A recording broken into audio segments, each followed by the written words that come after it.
the creative aspect of science and physics.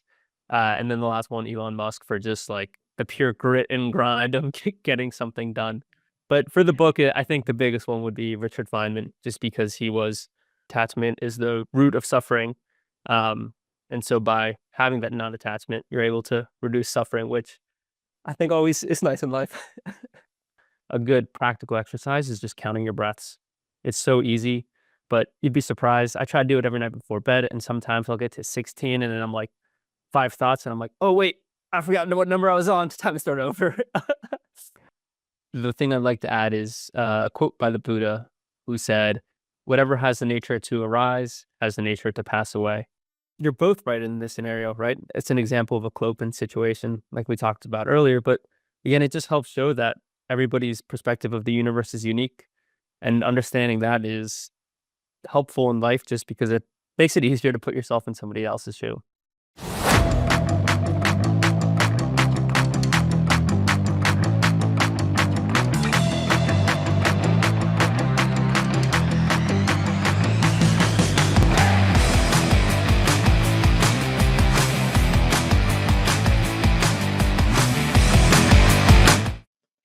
Hi, I'm Greg Boyson. I'm the host of Inside Personal Growth, and I want to welcome Thais Gibson. She owns the Personal Development School, and she is sponsoring our podcast, and we are so pleased that she is. Now, she offers a program at the Personal Development School that I want to let you know a little bit about. She says the best relationship and lives don't just happen. You can make them happen. If you tried it at all and feel stuck, it might be due to your attachment style. This is the hidden force shaping your beliefs and behaviors. Thais Gibson at the Personal Development School has uncovered a method to transform your attachment style, helping you become your best self. With an all-access pass, you'll get on-demand courses, live webinars, and study groups for deep personal growth. And for my listeners, we're offering an exclusive 50% discount on the quarterly membership. That's just $149 every 3 months. Find the link in the show notes, and the discount will apply at checkout. Start transforming your relationships today. Thanks for listening to Inside Personal Growth. And please go to the Personal Development School, Thais Gibson, to learn more about your personal attachment style. Welcome back to Inside Personal Growth for another great edition with Clement Decrop. And Clement is joining us from, you're in Santa Monica, is that right? California, or where are you exactly? Venice Beach, right next to it. Venice Beach, they're like, brother, sister. So he knows I used to go to USM, University of Santa Monica, and I got a master's degree in spiritual psychology up there, and a wonderful place to be. We're going to be talking about his book called The Idea Space, The Science of Awakening Your Non-Self. Okay, he didn't say your true self. He said your non-self. And we also, in there, he has a deck of cards, which you can get at his website. And I'm going to give out the link to that website as well, which will actually be in our blog. But for our listeners, it's theideaspace.io, theideaspace.io. And let our listeners know a bit about you, Clement Decrop. He's an author, an inventor, and a mindfulness advocate. He is the visionary author of The Idea Space, The Science of Awakening Your Non-Self, a transformative book that explores the intersection of science, philosophy, and mindfulness.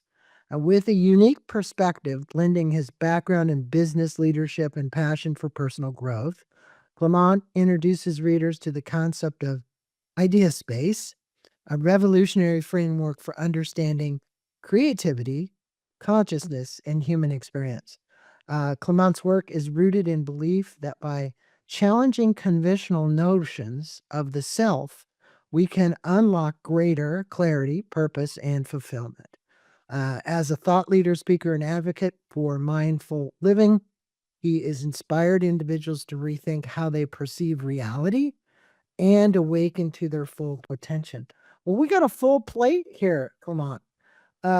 So let's get down to it and get dirty and get into it and see what those listeners really need to hear from you today. So, the concept of the idea space, what inspired you to create the concept of idea space, and how does it bridge the gap between science and mindfulness? Yeah. First off, thank you for having me here, Greg. It's an absolute High pleasure. five. Yep. Yeah, Got through it. the camp. But yeah, great starting question. So for me, the concept started with, so I'm a bit of a nerd. I love to read math, physics. I did mechanical engineering in school. And I thought for how good science was, and physics specifically, it had yet to provide a sustainable way to develop and describe the mind. And so around the time of the writing, I was doing a lot of meditation and a lot of reading. And I just tried to answer a simple question, which was, what if we applied the basics of mathematics to the mind? What would that look like, right? And so through this sort of question that I asked, I kind of got answers in the way of like, all right, well, what are the elements of your quote unquote idea space, which is like you said, that mental model for the mind. What are the properties? Which ended up being it has zero measure, which means it looks like nothing to everybody else, and it's impermanent or uncountable.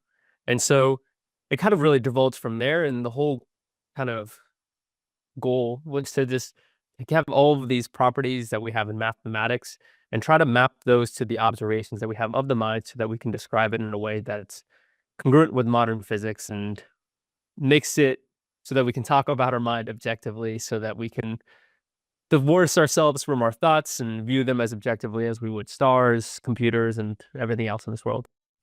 Well, it seems like you might have been influenced by quite a few people. I don't know, but I'm thinking to myself that David Bohm may have been somebody that you read, or he was a physicist with the electronic phenomenon known as the Bohm diffusion. Who were some of the people that influenced you to take all of these basic concepts and put it into the idea space? Who would you say was your biggest influence? Yeah. Um, there's a good quote by Steve Jobs, who says, one way to remember who you are is to remember who your heroes are. So for me, I think the big influences would be Steve Jobs himself for just like how you want to lay something out in a simple way. Richard Feynman and Albert Einstein for just the creative aspect of science and physics. And then the last one, Elon Musk, for just like the pure grit and grind of getting something done. But for the book, I think the biggest one would be Richard Feynman, just because um, he had a knack for being able to convey very dense information in an easy to understand way with a lot of pictures. And I've tried to do that in the book. I understand it's still a little dense in some parts, but um, for my first attempt at a book, I think it was a fun job, a fun time. Yeah, there's so many people out there, and I was actually quoted in a book, and I'm trying to remember, but he was the guy that had the theories. I'll think about it in a minute. He traveled the country, and he was the geodesic dome guy, and went around the country talking about it. And he had a huge audience, which was interesting because it was both scientific, spiritual, and philosophical, all in the same nature. So you mentioned that awakening as a non-self is a central goal of the book. Can you explain what this means and how it can transform someone's perspective on life? Because let me repeat that for the listeners. It's the awakening of the non-self is really the goal of this book. So if you get this in the first 5 minutes, you're going to get the whole interview, even if you turn it off now. Yeah. Um, that's funny. So I'll break down what awakening means and then non-self means, and then kind of put two and two together. So awakening means to see what reality is not. And it's very similar to what science is, right? In science, we don't try to prove anything is true. It's all about falsifiability, right? You start with a hypothesis, you test your hypothesis, and then you can either reject your hypothesis or fail to reject. But at no point can you prove something to be true. And so I think awakening is that adopting that same mind state of science where you're just relying on falsifiability and skepticism to look at the world. Non-self, on the other hand, is this concept that I, your name, Greg, is simply another appearance in your idea space. And so the best way to understand this is by a quote by Richard Feynman, who says, "What is a chair? When we look at a chair, we can look at it and see, okay, some atoms are chairs, some atoms are paint, some atoms are dust." And so in order to be able to define what a chair is very precisely is impossible. And so we deal in terms of idealizations and approximations. And so in a similar way, your name is just one layer of your non-self, right? If I zoom in, I see molecules, zoom in more atoms. If I zoom far away, you become a state, a country, a planet, and so on and so forth. And so to say where you start and where you end is very tricky. And so the whole idea of awakening your non-self is to, again, see what reality is not by showing you that this idea of the self that we have that's very traditional with our names that we're taught at a young age isn't necessarily like the truth, quote unquote. And how this helps people is that there's a lot attached to our names, right? Like what I want to do, where do I want to be, what do I have to do in life? And all of that can cause a lot of suffering and a lot of anxiety. And so by being able to take that step back and look at the whole situation objectively, it opens you up to really do what it is that calls you. Well, it's interesting because in Freud, it was the I or the it. And the reality is that when we're coming from the I or the ego self, it's very hard. And even Steve Jobs would used to say before his meetings, because I've had Guy Kawasaki on here who was basically his evangelist on several interviews. And he said, Steve Jobs used to say to the programmers that come in the room, leave your egos at the door. Even though he probably had the biggest one, at least he understood the concept of leaving your egos at the door, because you weren't going to be able to solve the problem from the I. You had to solve the problem from the it. Okay. Meaning one connected with all, we all have to be together here to do this. And as I didn't remember before, I have remembered now, the geodesic dome guy that I was in one of the books it was written about was Buckminster Fuller. And so Buckminster Fuller, being a scientist and philosopher, and just like you, kind of having some crazy ideas, the reality is one of his was that geodesic dome. And if you don't know him, for my listeners, go get a couple of the books from Bucky. If you want to actually, they called him Bucky Fuller. It's definitely mind expanding. So how does the idea space merge the exact sciences like physics with philosophical introspection? And why is this combination so important in understanding consciousness, right? So Ken Wilber's been on the show many times. We just finished a book with Ken, Finding Radical Wholeness. Okay. Well, so when you talk about radical wholeness, you're talking about the same thing you're speaking about, Clement, which is I am one with everything. Okay. Right. And once you realize that, it's mind expanding, it's consciousness expanding. So explain this idea space. Yeah. So again, physics is this beautiful kind of tool that we have where we take mathematical concepts and map them to observations we have of the world. And so your idea space is exactly that. It's a physical object. So it consists of your thoughts, emotions, sensations, perceptions, and the empty set. And the empty set is intuitively nothing, right? You can think of a table that describes an apple. And it has its colors, red, yellow, blank, right? That blank is the empty set. And in your mind, this is kind of like beginner's mind. When you approach something with a fresh mind state without any preconceived perceptions or thoughts coming into it. So that's kind of like your object. Think of it as this like wobbly little thing, right?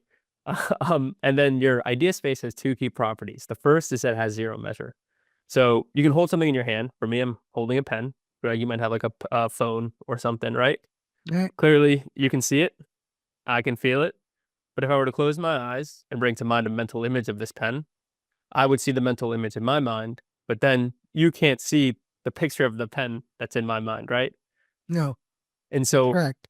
everything in your idea space, all your thoughts, emotions, has zero measure, which means it looks like nothing to everybody else. And of course, this may change once Elon Musk figures out Neuralink, but for now, this is where we're at.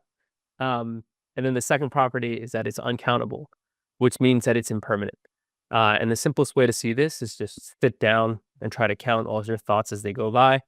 And what you'll notice is that as soon as you try to count a thought, another one arrives. And so these properties, again, just help make better sense of how your mind relates to the universe at large, right? The whole goal of it is to try to help detach your eye from all your thoughts, emotions, sensations, and perceptions so that you can view those objectively, which again allows you to take that step back. And in a lot of like philosophical practices, especially Zen and Buddhism, the whole idea is non-attachment, right? Because Right. attachment is the root of suffering. And so by having that non-attachment, you're able to reduce suffering, which I think always is nice in life. Well, but I think, the Buddha said, even look, and I'm a study of Eastern philosophies and I'm a member of Self-Realization Fellowship. And I think people for years have attempted through meditation and mindfulness practices, attempted to, I'm not going to say they get themselves into a different space. You call it idea space. It's a space that's more closely connected with the one, with the higher spirit. This is a spiritual practice, right? And so I love where you're going with this, and you advocate mindfulness as a tool for exploring idea space. What specific mindfulness practices from your book do you recommend for people that are like beginners out here? Because you're talking about something that for many people, for their lifetimes, it's hard to grasp. Well, the thing you just said about, hey, how do I quiet the monkey mind from all those thoughts that come through? It's like the basic you say, number one, I'm not certain you're ever going to quiet it to a point where you don't have any of those thoughts coming through. What you can do is not be attached to those thoughts that come through, but your mind is going to continue to create those thoughts unless you get into a Satori experience, which would be that complete out of body experience. So, talk to the people that are beginners in my show here. Maybe not as many beginners as there are people that have been listening to the show and are deeply into this, but I think it's a good idea to go there. Yeah, 100%. And I'll hit it on it for beginners and for more advanced practitioners. That way you get the whole spectrum. So for beginners, I think the big key is like Sam Harris has a good quote where the problem isn't thoughts themselves, but the act of thinking without knowing that we're thinking, right? And a good way, mindfulness is like an on and off switch. It's not this crazy complicated thing. So for instance, like right now, if you're listening to this, just be aware of your left foot. Clearly, you can feel the sensations in your left foot and the toes. And before I said that, you probably didn't really notice it, but it was still there, We right? weren't paying any attention. Exactly. And so mindfulness is a simple act of taking that awareness that you have on life, depending on what's happening. And it's super important just because a lot of times we'll get angry in life. For instance, I got angry the other day about something that happened that was so silly. And it just kind of spirals. And if you don't notice it, the spiral is going to continue happening. And so a good practical exercise is just counting your breaths. It's so easy, but you'd be surprised. I try to do it every night before bed, and sometimes I'll get to 16 and then I'm like 5 thoughts and I'm like, oh wait, I forgot what number I was on. It's time to start over. Well, people are into somatic breathing to get a much better experience, and that's deep, deep, deep work. And I get that. So I love your advice, which is just count your breaths, right? The other thing is, I would say, and I didn't write your book, but don't beat yourself up over the action you took. Just realize the action you took. And the more you become aware of what it is that you did, the more likely you are to say, that wasn't very serving for me, right? You just said, hey, I got angry over, maybe you were in a line or who knows what it was, doesn't matter. But it was like, you're all tense and angry about something. It's okay to have that happen. What's not okay is not to recognizing that you're making it happen. Once you recognize and become aware through mindfulness of what you just did, which was to release cortisol into your system versus oxytocins into your system because you could have been happy. That's the problem. Now, how can we understand and apply the idea space concept to improve everyday decision making uh, and or in our relationships? Because look, we're all making decisions a lot of times during the day. Do I go right? Do I go left? Do I send this email? Do I not? Do I pick up that phone call? Do I not? I mean, come on, there's a lot of decisions we make. Yeah, of course. And I love what you said before this, by the way. It was beautifully said. Just had to give you your props. But yeah, so for me, I have this simple trick that you can use called the three me's. And it's based on this concept of a world line in physics, where your world line is just like how you got to where you are at this point in space and time. And so there's past you, there's present you, and then there's future you. And the whole idea is that you give each of those an arbitrary weighting based on a decision you need to make. And that obviously depends on what you want for future you. And then in that moment, it'll be very clear whether you need to do something or not. Um, for like a specific example for me, like writing this book, past me would have been okay with it, very like indifferent, I would say. Present me, when I was writing it, was like, yeah, this would be fun. But future me wanted that financial independence to do something that would break free from the traditional 9 to 5. And so future me got a higher weighting than the rest of it. And I made my decision. And you wrote the there. book. Yeah, there you go. Yeah. So look back on it. A book, and look, a book is not an easy thing to write. People may think it, but it's one thing to think, it's another thing to do it. I have 3 behind me. I just had Brian Tracy on here. 94 books that man has written. Wow. 94 books. So it's really pretty amazing. We were talking about his book on goals, but here's the point. You made up a word, clopen. This new word. I have a feeling it's part of your name and open, but I can't really say for certain. What does it mean for reality to be clopen, and what is the idea to help us navigate the dualities of this life? Okay, we talk about non-duality, but the reality is most people live in the Maya. Okay, from an Eastern philosophy, it's Maya. That Maya is what separates us from reality. Okay, that experience of reality. So, what is this clopen thing that you created here, bud? So I wish I could take credit for it, but it's actually a math term, and it's the combination of closed and open. So they just were like, "Whoop, let's throw it together." Oh, I So didn't know that. Now there you go. yeah, You didn't make it up. I thought maybe you made it up.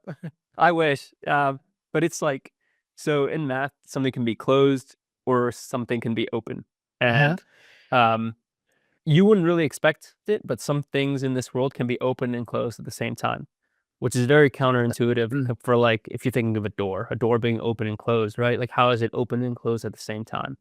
And so a good example of this is like imagine the dress. Have you ever seen the dress, Greg? No.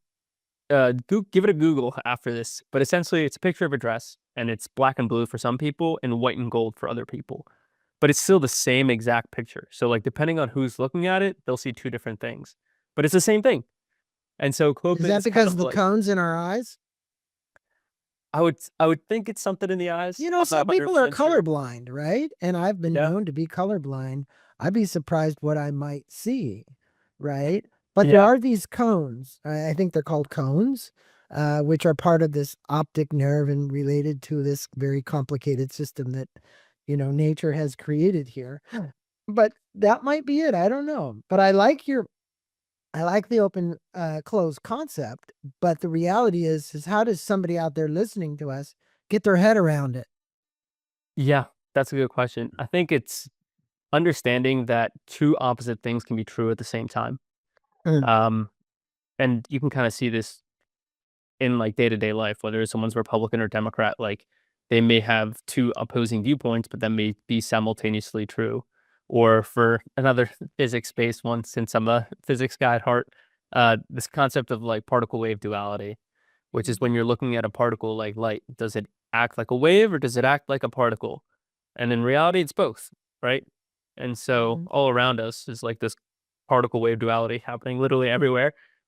And it's a Clopen phenomenon, right? It's two opposing thoughts that are coexisting at the same time. And I think for most people, it's just like when you get in an argument with someone, just know that you may both be right, you may both be wrong, and not to attach too much weight to it.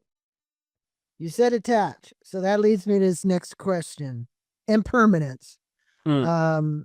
Uh, unaccountable depth, you say. You describe idea space as unaccountable depth and impermanent. Okay. So how does accepting impermanence lead? I mean, I think I know the answer to this question, but lead to a more harmonious life. Because look, people, human species gets attached to the outcome all the time. It is part of the made up world that the media and the rest would like for everyone to believe. Now, I don't have any leaning toward the whole concept of deep space and who's running the world or any of that. And I'm not going to go down that road, but I do go down this road of, and this is a Eastern philosophy, this concept of impermanence versus a Western philosophy, which is go ahead and attach yourself to all the shit you want to attach yourself to, versus like, hey, what good is that doing for me to get myself so attached that I'm in anxiety most of the day over my attachment? So what would you like to add to that to get a more harmonious life? Yeah, again, beautifully said. I think the thing I'd like to add is a quote by the Buddha who said, "Whatever has the nature to arise has the nature to pass away." Mm-hmm. And I think that goes back to what you're saying, where we attach to a lot of things and that arises. And when that thought arises, we're going to attach to it and it's going to stress us out. And it's like, oh, it's going to be here for the rest of my life. It's never going to go away. But just understanding that whatever has the nature to arise has the nature to pass away it's like a sigh of relief, right? Like a weight off your shoulders. Like you don't have to be that thing that you were in the past if you did some dumb shit growing up, because who didn't? Um, and just being able to just detach, right? And reinvent yourself at every opportunity. I think that's kind of the beauty of impermanence in my eyes. Well, Buddha also said, and I think I might have already said this, but I'll repeat it. It's always worth repeating something that's philosophical and inspires deep thought. And that is, we have pain and we have suffering, but the two don't have to go together. We're all going to have pain in our life. The question is, are we attached to the suffering as a result of that pain? That's a choice. Now, many people out there might be saying, Boyson, you're wacko, because pain and suffering go together. If you truly reprogram your mind, the space in here, you can disassociate yourself with the suffering associated with the pain. There are people that go through surgeries that never get anesthesia. Okay. There are people that have done all kinds of amazing things under excruciating amounts of pain, but didn't choose to succumb to the suffering. Okay. Whether it's physical or emotional, right? That's the reality. And I know some people are going to say, I don't believe you. And I'm going to say, that's your choice to believe us or not. Those people need to go check out David Goggins. That man lives pain, but no suffering. So you talk about this illusion of the self. Why do you believe that illusion of self is a major source of suffering? We just talked about suffering. So, hey, look, if this is the source to our suffering, which we were just talking about, and how can people begin to see through the suffering? Yeah, I think the key concept that comes to mind here are the Four Noble Truths, which were kind of the best way to encapsulate all of the Buddhist teachings in Zen and Buddhism. And the first one is that this sort of the truth of dukkha, which is a Sanskrit word for suffering, frustration, and it's just this concept that life is not easy and we're all just trying to survive, right? Just think of it from like an evolutionary standpoint. The second noble truth is the source of dukkha, which is attachment, right? And desire. Whenever we attach to anything and it's impermanent, it's bound to change. So if it's pleasant, we'll be upset when it leaves. And if it's unpleasant, that's a natural thing to not feel great, right? And that's kind of causing source of dukkha. And then that leads to the third noble truth, which is the end of dukkha. And the end of dukkha is all around the non-attachment. And that goes into your question around why, like, understanding I is not like your whole self, is because I is what causes the most amount of attachment to Yeah. anything. Yeah. And so Yeah. by detaching it, you're able to kind of fulfill that third noble truth. And then the last noble truth, just to close it all off, is the path to the end of dukkha. And that's the eightfold path, which is a lot of different things, but the main one is right view. And that's just seeing the world just as it is without all the stories that you tell yourself in the mind. Well, I'm so happy we're having this podcast because I knew you and I were going to get along tremendously. So, see, great minds think alike, as they say. So let's talk about your sunset conjecture. It's a fascinating concept that you introduced in the book. Can you break it down for the listeners? What is the sunset conjuncture, and what can people take from knowing more about this? Yeah, this is actually my favorite concept in the book. So I'm glad you brought it up. You knew I was. I sent you these questions ahead of time. I know, but it's just, it still makes me happy. But I think like the beauty of the sunset conjecture is that it helps show that everyone's perspective of the universe is unique. I think we all fundamentally, on a deep level, believe that, but it's like the sunset conjecture helps demonstrate that. So the sunset conjecture is twofold. The first is that everything you see is in the past, so let me take it back. Twofold. The first is that everyone lives at the center of their own observable universe, which is a giant sphere centered on you, where everything you see is in the past. The reason everything you see is in the past is because it takes time for light to travel from point A to point B. Light travels at 186,000 miles per second. So, for instance, we're seeing the sun right now. It takes 8 minutes for the sun to reach us. So we're not seeing how the sun is now, we're seeing how the sun was around 8 minutes ago. So we can kind of extrapolate that thought process back and back. So for instance, the center of the Milky Way galaxy is 26,000 light years away. So we're seeing it. Sorry, I got to add this because it just seems so appropriate. We're seeing the sun as it was 8 minutes ago, unless we had clouds in the sky, which were, which what I'm saying here is this. Look, many of us like to paint clouds in the sky, even though it's sunny. Okay. And it doesn't matter if it was 8 minutes or 8 years or 8 or 80 seconds.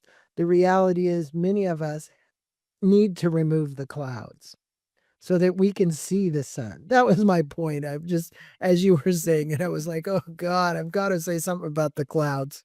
I'll say this though, having moved into Southern California, I don't get to see too many clouds anymore. So I'm happy with it. Oh, go ahead, because this whole sunset conjecture, I get what you're saying, but you need to complete it. So I apologize for. No, you're golden. So yeah, first part, everyone's at the center of their own observable universe, where everything they see is in the past. And then the second part is at the center of your observable universe lives your idea space. And like we talked about, your idea space has zero measure, so it looks like nothing to everybody else.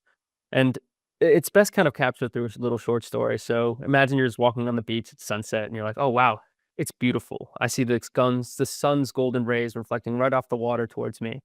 And then your friend behind you says, no, you idiot. The sun's golden rays are reflecting right off the water towards me.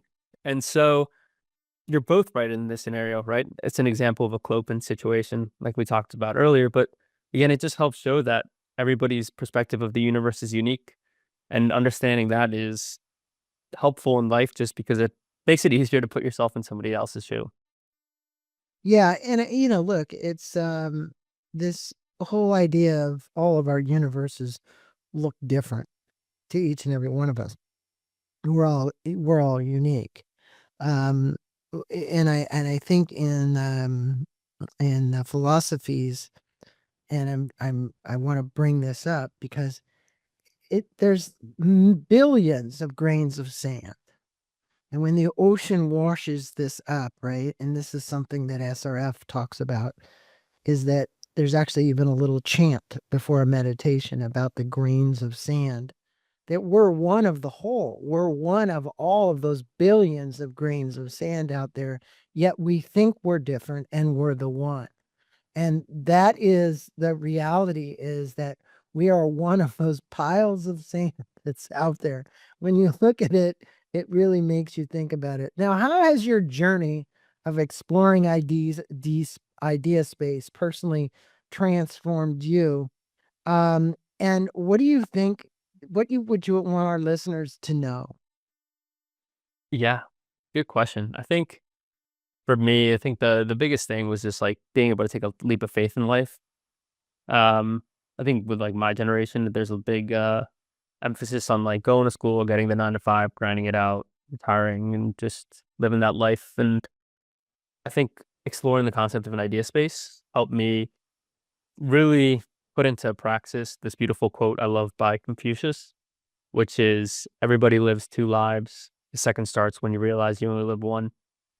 Um, I just think it's so powerful and so like underappreciated Very in our powerful, very society. powerful, my friend. Yeah. I So love that's that kind of quote. what it that's Can I kind of quote like you you? booked on me. Or Oh, please. can I quote Confucius? You That's what I should sure. say. That's a great.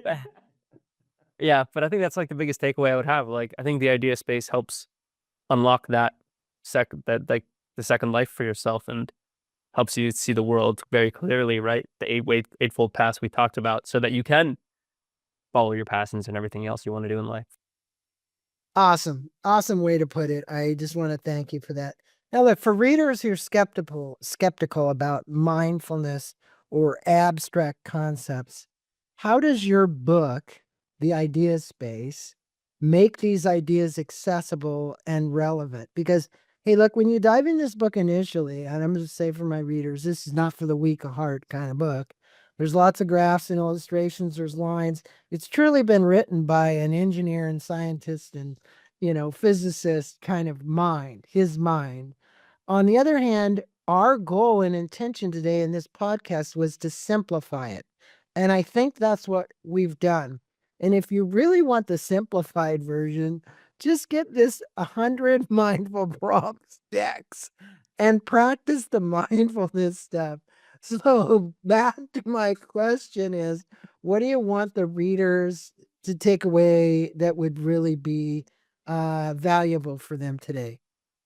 Yeah, I think that quote by Confucius is the biggest takeaway. And then for the skeptics out there, I think the whole idea is that not everything in life can be measured, right? As hard as we can try, it's just not possible. Like I can't use a ruler or a sensor to measure what's going on in the mind of Greg right now, as much as I can, I can try. And so you need a new tool, right? You need a new kind of asset in order to help do that. And eventually, life at the end of the day is in a singular experience. It'll be there. I'm all about it. I'm ready for I it. think it's already reading my mind. I mean, I can write in Chat GBT and I swear it knows me because it actually like finishes what I'm doing. And it's like, Jesus, I could never have done as good as that. Yeah, ChatGPT is the best. Give it some that, and there's also Suno.ai that makes music for you. There's Runway that does text to video and Midjourney for text to image. Yeah, the AI. It's gone crazy. It's gone crazy. I love it though. I'm glad I'm alive for it. Me I'm just waiting for the robots. I mean, everyone tells me they're so afraid of this, and I'm like, there's nothing to be afraid of. They're not going to take over, and you're worried about. And even if they do, maybe they'll make this world a better place. So the point is that I don't think there's much to be afraid of, although there are always soothsayers out there.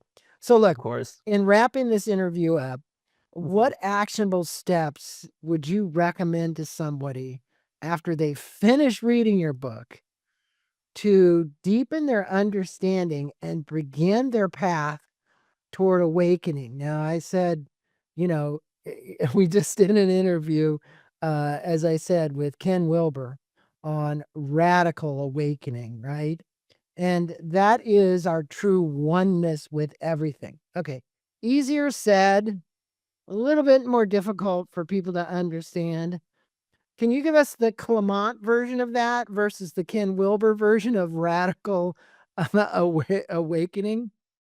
Yeah, of course. I think awakening in life comes in many instances, right? It's kind of like the way that I describe it in the book is like in the universe at large, there's black holes, which is kind of like a rip through the fabric of space time that creates like a supernova, a big And in your mind, something similar happens, right? A moment of enlightenment and a moment of awakening when you really see what reality is not, right?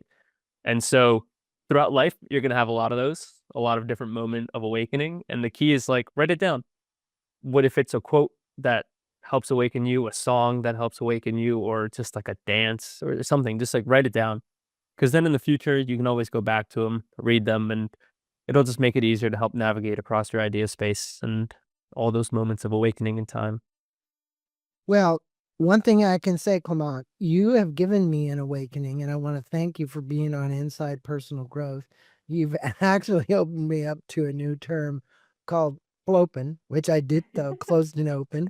I learn something every time I come on one of these shows, which is truly always marvelous, which is why I get it.